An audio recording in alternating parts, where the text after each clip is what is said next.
Do it again one more time, a little louder. All right. Tonight, IBC presents. And also without your voice cracking. Like a little girl. Tonight, IBC presents a very special episode of Two Guys from Nowhere.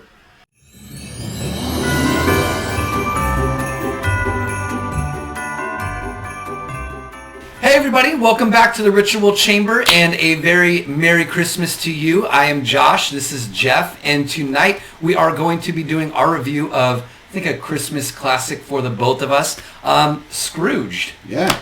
So we decided to do a little bit something different because it is Christmas season, and we were talking about what kind of movie we'd like to do, and we settled on Scrooged, which is a 1988 film retelling the story A Christmas Carol by Charles Dickens. Yeah. Follows a television executive that is visited by three ghosts. We all know the story, and he learns the meaning of Christmas. Yeah, very, up there for me with movies that I generally watch during Christmas. Mm-hmm. Obviously, we did talk about possibly doing Christmas Vacation as well as Home Alone, which are also two movies that we really enjoy.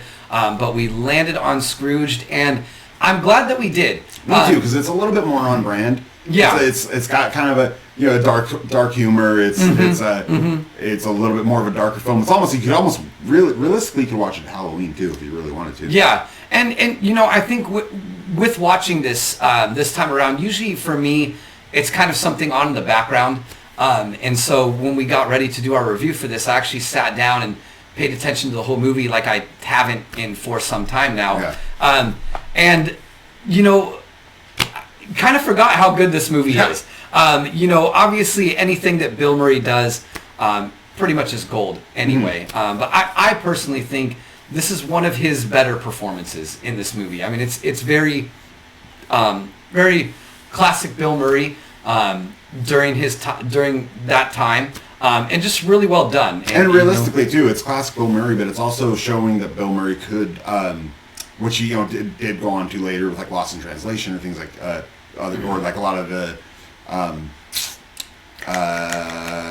Wes Anderson films, and show that he did have a dramatic acting side. Yeah. So he wasn't just silly. He wasn't just just in comedies. He could do more. Even though this movie arguably is a comedy, there's a lot of dramatic acting in it. Yeah, and as you said, coming towards the end of the movie, it is very endearing the way that it ends, and just like you've alluded to when we've talked about this previously, is that it does really get you in that holiday spirit. Oh, it does, yeah. And so that being said, touching on Frank Cross's character, Bill Murray, obviously. Cross, a thing you nail people. A thing you nail people to. And isn't that just his character in this movie? Absolutely. It's so telling of the times, the 80s and in the early 90s, and just how times were during then, and corporations becoming these titans of industry, and capitalism and consumerism, and Well, yes, like the 1980s were the first kind of bastion of like real true capitalism and corporate America really kind of taking over. It was like the Wild West with like hyperglow t-shirts and high fades and maybe some pop collars. Yeah, a lot of pop collars. Bryce Cummings, in this movie. I also loved his he's from California, so everything's a little bit different. You know what I mean? Make those jokes. Yeah. I always make those jokes in 80s movies that take place in New York. Yeah. If most 80s movies either take place in New York or like Chicago or around Chicago or around New York, and they always make those jokes about California. Yeah. We're not like that. I mean, I don't know where you live, but we are. You see how wide I am? So, getting into that, obviously, Bill Murray, as this movie starts out, he's a very ruthless, executive, or I'm not sure what his position is. Yeah, no, he's the youngest television executive in television history. And he's very ruthless. He's very of that time. And I think in particular, obviously, when he fires, Elliot, who's played by Bobcat Goldthwait. There it is. Which is a great scene. Watching him get him escorted out of the building. Then he goes over to his telescope to time how long it took him to get out of the building. It says it's a new record. Yeah, it says it's a new record. And again, just great performances all around, but very relevant to the times. Yeah, very. And especially with it being, I love that it's being told as a television executive, literally like making people work on Christmas. It's so Dickens. Like it's so. I mean, I know obviously that's the point. It's a retelling of that story, but it is so like. It is so Ebenezer Scrooge. Yeah, and I think there was a couple lines that you really liked in this movie in particular that do make Frank Cross to be that Ebenezer character. Yeah, like I have to kill all of you all the time, about once a week, literally. I tell it to my friends, my coworkers, and my children. But it's just such a great line when someone says something that annoys me or is annoying me. Yeah. I mean, very quotable, and I think that one along with the and it's endearing because it's in a funny way. Yeah, absolutely. And I think that one coupled with the I think this probably a little bit better. The like, if I'm not working. Oh yeah, no. If I'm working late, you have to work late because if you can't work late, I can't work late, and if I can't work late, I can't work late. Yeah. I mean, I've literally said that to an assistant. and those are just. I was kidding. I mean, I was kidding, but. Yeah, and they're just. I mean, they're this movie. The reason why I think it is great is because it is quotable. But it's quotable, and most of the humor is very subtle. Like there's jokes in this in this film that I like. I still because they're older references, obviously. So I don't exactly entirely even really get them anymore. I probably got them a little bit more as a kid because the references are a little bit more of the time. But I mean, like so many of the jokes are so subtle, and there's a good Trump joke in there. Oh, there is, yeah. When they're at the bottom of what is this, Trump Tower? Yeah, he's in the sewer. He's in the sewer. Yeah, which is crazy. I mean, you kind of forget sometimes how old Donald Trump actually is. No, you don't forget. I forgot. He was senile, crazy person. But so yeah, I mean, this Hooray, America! so this movie is it's great because I think what they were able to do really well with this movie was modernize that classic tale into the time that this movie was made. Yeah, like I said, I mean, even it's just so perfect that this television executive in the 80s, which again kind of that was a very like the beginnings of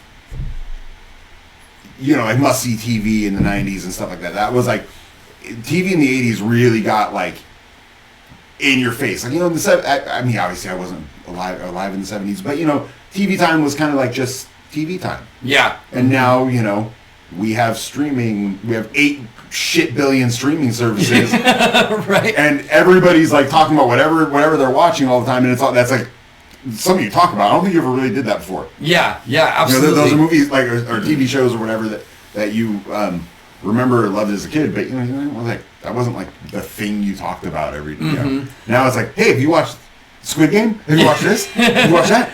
And I think that with this movie, like you said, with the 80s and kind of how everything was in your face, it was very funny because obviously when we saw Bobcat's character exit IBC was because of him speaking his opinion against Frank's advertisement for why people should watch their telling of Charles Dickens. Of a Christmas Carol. Yeah, a Christmas Carol. And so, whatever the longer version of that name is. Yes, that's why I was like title. I was like held up on it for a little bit because I was like, I'm gonna watch this. So I'm just gonna go A Christmas Carol. But so again, with that being said, like that's his advertisement. Theirs was very like family friendly and whatever, and his was just over the top. It was like scenes from like Day After Tomorrow. Yeah, just super extreme. So I think that being said, let's go ahead and get into kind of just what makes this movie good. Like, what are the aspects that make it good? I mean, it's just fantastic. I mean, literally, I mean, the humor is just like, I don't know. I don't even know where to start there because it's just everything about it. I love the fact that Bill Murray's brother is playing his brother, and also his brother is playing his dad. Bill Murray's brother's brother is what, like, it's so, I think it's so funny, and again, it's kind of, and also again, it kind of talks to the '80s of, it was different when he was a kid because literally his dad was a butcher, and what he got for Christmas was 5 pounds of veal. Right? And he says, "I was touched by a gift." Yeah, and it's kind of, I think, one of those things that people, when they got to closer to our age in the '80s, that was the kind of lifestyle that they had as kids. You know, you got to remember, my dad gave me a pack of cigarettes when I was a kid. Like you know I was what saying, I mean? like it's like the '80s were the beginning of real, true American consumerism. I mean, not the beginning, but that was like the apex that has led us to where we are now. And you know, absolutely. And so, like, yeah, before that, people didn't really have huge Christmases, or I mean, they probably did, but I mean, I don't know, it wasn't really like a thing. Then you have a lot of mass production kind of starting to take place. You know, we started introducing robots and you know, other ways to mass produce, and so we mass produce toys and and there's a lot there. I mean, I'm not going to go into a whole economic spiel about VCRs in this case, right? Although, yeah, which VCRs were crazy expensive, and I might have to check this fact, and we'll put a little fact checker here. But the first VHS, I think I might be right. I think I might remember this correctly. The first VHS ever sold or ever produced was Clue, and it was like $99. Outrageous. I know, mean, it was crazy. Can you imagine that adjusted for inflation? Yeah. Well, and I've actually watched the whole documentaries. But I'm not going to go into it now. But I watched whole documentaries about that and like why that was. But I'm not going to go into that now. So yeah, I mean, you know, just talking about that, like obviously, I think that, you know, Bill Murray's relationship with the characters, you know, the ghosts. So we have past, present, and future. Yeah. Were done really well. I think the actors and actresses, or actor and actress, I guess. I believe they always prefer to be called actors now. That played thespians. Present and past were great. Yeah, well, Poindexter and Carol Kane. And their relationship with Bill Murray through those scenes were just done so well. And it's just, what a great way to retell that story. Tell those times, and then you also and just have it be like just so slapstick comedic. Yes, absolutely. but also at the same point a little endearing, you know, because you could see he's obviously trying so hard to still be Frank Cross. Oh yeah, and especially during past. Yeah, during when he's with watching his family, and then I also think so in present because, you know.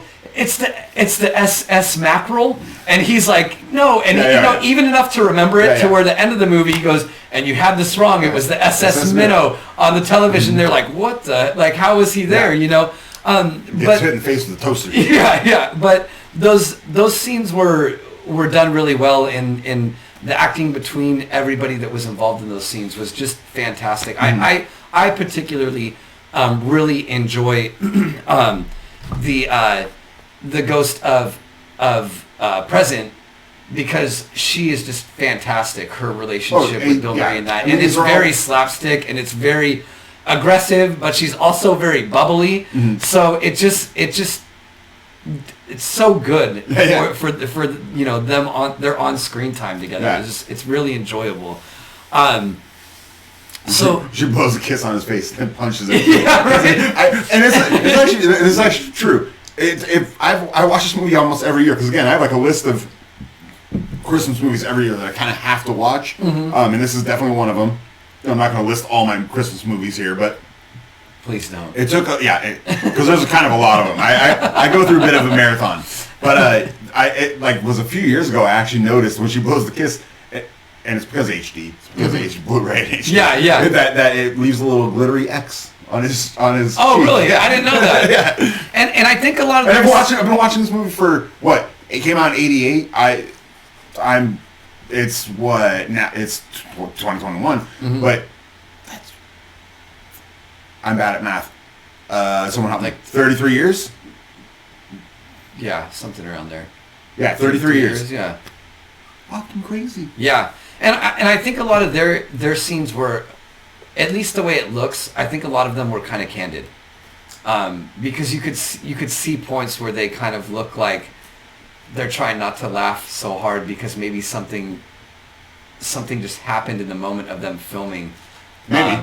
That they I don't know about that, were a but little caught maybe. off. There's a couple that I noticed at least last night when I was watching it, but so, you know, obviously with this story, certain characters that we have to mention. Obviously, we do have to mention Grace, which was a very great character in this. What would you gone on to be like an incredible actress, and she's just sort of a bit player. But I love her storyline as sort of. So it's sort of weird because again, I can't remember the name of the Dickens character. The Dickens character. That's what I was going to ask you. But like Relation to that sort of character. her and Elliot sort of play the proxies of that character. Mm-hmm. Bob Cratchit. There you go. Bob Cratchit. Yeah, so they That's a good one. both sort of play the proxy of Bob Cratchit, where and it's actually kind of fun. It's kind of interesting that when Ghost Christmas Present doesn't show him Elliot. Mm-hmm. Maybe because he's out buying a gun. Yeah. Hey, that part's future because he's gonna come shoot you. Which is maybe why when he was in the future, he was in a casket. We didn't know yet. Yeah. Right. No, because his brother, his real life brother. Well, they're much older. Yeah, obviously, but no, but yeah, getting into that, we had Grace, we had Elliot. And then we also had Claire, which was the love interest. Yeah. Where I think it was kind of funny to see his character being just basically, I think he was like the mailroom guy, right? But he works his way up, and that's how you used to be able to do things. Yeah, right. Yeah, in life. Hey, remember when you could do that, corporate America? Yeah. We could just move up. But he was the mailroom guy, and then he's like on a kids show, Frisbee the dog. Yeah. And that sucks, and it's one of those things that does suck. That he's seeing his past, but one of his obviously his big regret, but sometimes that kind of has to happen. You have to sacrifice certain things to get where you want to go in life. Absolutely. And it's a little bit different back then. You could just work your way up the corporate ladder like that. Granted, I don't. It's weird because I don't know if he could go from mail guy to the youngest television executive. Absolutely. 10 years. No, absolutely. Maybe you could. Maybe you could back then. I don't know. But sometimes you work. You have to sacrifice some stuff. Yeah. But it becomes regret, and I like that it's shown that, and it shows that, and it really kind of delves deep into it. And it doesn't really harp on whatever other problems there might have been. Yeah, exactly. Because we're just leaving him on Christmas Eve because he had to work, or he was trying to schmooze. Yeah. Seems a little bit harsh. Yeah, absolutely. So there must have been other issues, but it builds for some good character development, and I think it kind of gets the story across as to what's going on. All right, so I think that being said, I think I'm ready to get into the monkeys on this. What are you feeling? Already? Yeah. Okay. We can do it. Quite honestly, again, this is one of my favorite Christmas movies. I don't really need to belabor the point. It's fantastic. Yeah. So I got some stuff with the monkeys, but yes, that's what I'm saying. Let's save it for the monkeys. Let's dive into it. So, I'm gonna give this honestly, and this is a rarity for me, as you know. Yeah. I'm going to give this 12 out of 12 monkeys. And the reason why is everything that we touched on that we've talked about so far. But in particular, what I really enjoy about this movie, and this is why I kind of wanted to save it for the monkeys, is the end of the movie.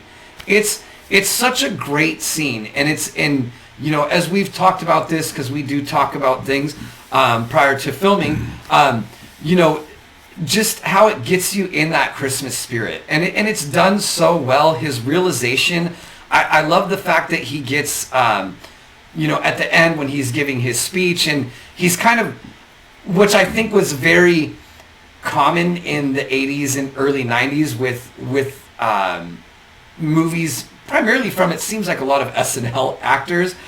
They really like to bite the hand that feeds them, but I also enjoy that because they're kind of just digging at like, you shouldn't be sitting here watching this. Yeah. You should be doing this. You shouldn't be doing that. You should be doing this. Yeah. And also breaking the fourth wall. Like, and breaking the fourth wall. And so I think that, you know, at the end of this movie, when he's giving that speech, it does get you in that spirit and just kind of like, oh, why can't we just be better? Yeah. But why can't we just be better all the time? And then obviously at the end when, you know, he says his whole speech and then he gets Grace's kid to actually speak for the first time and say, and God bless everyone, you know, and it really is so heartwarming. Oh, yeah. And tear-jerking, honestly. And I think, you know, that being coupled with all the other things that we discussed is really, for me, what makes this movie 12 out of 12, because it is just so fantastic.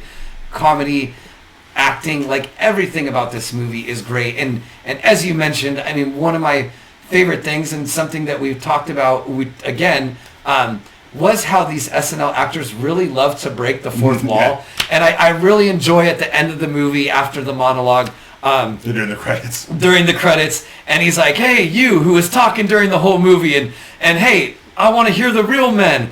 And then, you know, a little break, no, I mean the real men, you know, and just kind of going on these tangents that have no relevance to the movie whatsoever. And like, imagine seeing that in a theater.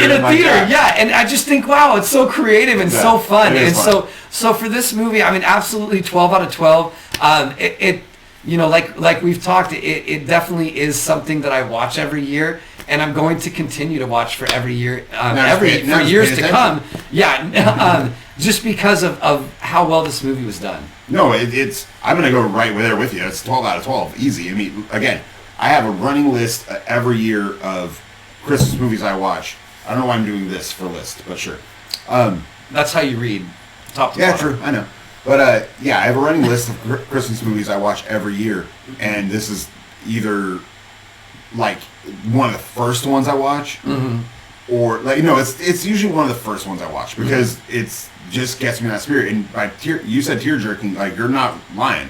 I still, to this day, and I've watched this movie 1,000 times, I almost cry every time at the ending, and it doesn't matter. It just hits me. It hits me. It gets me in the spirit. And there's something about that monologue that is so.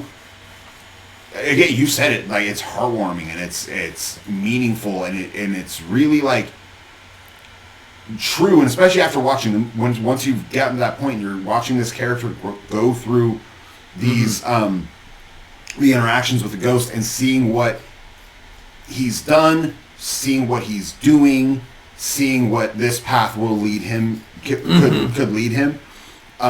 And having that realization and coming down and giving himself shit, like just calling himself out. Like, that's what he's doing. That's what he's doing. He's calling himself out for planning this whole thing. And even though it was his baby, and he you know, this is again height of freaking corporate America. Not the height, but it was like the beginning. Yes, yeah, it was the Wild West. Yeah, it was the unfortunate snowball. And for him, yeah, it was the unfortunate snowball that where we all live now. And having him make that speech, and even himself tearing up doing it, and just getting so passionate about it, it makes me cry. It almost makes me cry every time. Yeah, like, I don't exactly cry, but a metal as fuck. I don't cry. No, and yeah, I mean, I think that really is, like, this movie is like really a perfect summation of, you know, the specialty of Christmas. You know, and it's almost better than like the actual original story, in my opinion. Yeah, because I think especially it was more relatable to the times. So it's for us, it was relatable. Because I think in the original story, because Ebenezer goes out and tries to. He gives the money to the charity takers, whatever, and then he goes to Bob Cratchit and helps them, and then he goes and has dinner with his nephew. I believe it's his nephew in the original story, but in this one, because everybody's watching and it's a global thing. Yes, it just makes it a little bit more a bigger kind of deal, like Yeah, a bigger revelation, a bigger sort of impact. It's absolutely. It's more impactful. It's almost like not even just personal. It's a very like like you said, we all need to be better. The Christmas is not like is a time to call an old buddy and just say hi, just to say hi. Which in the world we live in today, because social media, people don't do that anymore. and I think before we, and it's kind of sad. But it's absolutely. And I think before we go ahead and wrap this up. One thing that I thought was very interesting about this, and I, for the life of me, never noticed.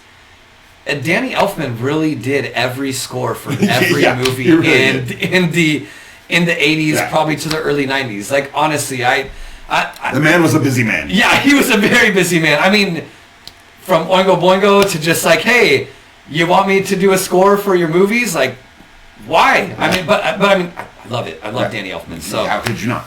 What are you, crazy? Yeah, not that crazy. Yeah. Well, that being said, everyone, we do want to wish you happy holidays. Merry Christmas. Merry Christmas. Hope you enjoy your time with your family and your loved ones. Thank you for enjoying your time with us as well, because we absolutely enjoy that.